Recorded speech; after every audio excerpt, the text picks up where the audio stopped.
Pernah nggak sih, kamu kesel sama seseorang, tapi pas akhirnya kamu memaafkan dia, entah kenapa hati rasanya lebih ringan?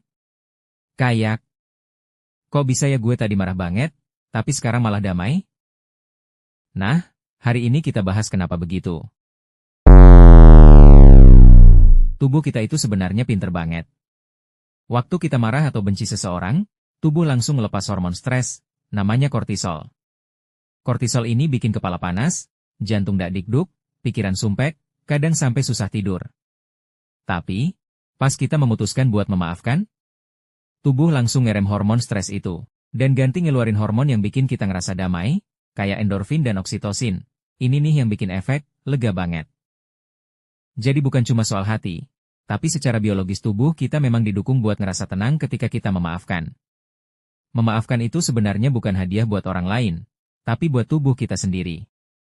Dan yang bikin makin keren, Islam tuh udah ngejelasin soal ini dari dulu banget.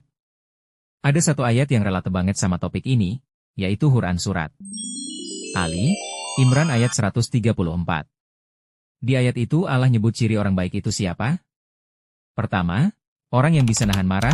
Kedua, yang mau memaafkan orang lain. Dan ketiga, Allah tuh cinta banget sama orang yang kayak gitu.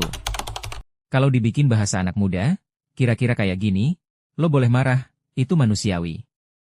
Tapi kalau lo bisa nahan marah, terus milih buat maafin, itu level kebaikannya naik, dan Allah suka banget sama orang yang gitu. Jadi bukan cuma bikin hati adem secara psikologis, tapi secara spiritual pun, kita lagi ngambil posisi yang paling Allah suka.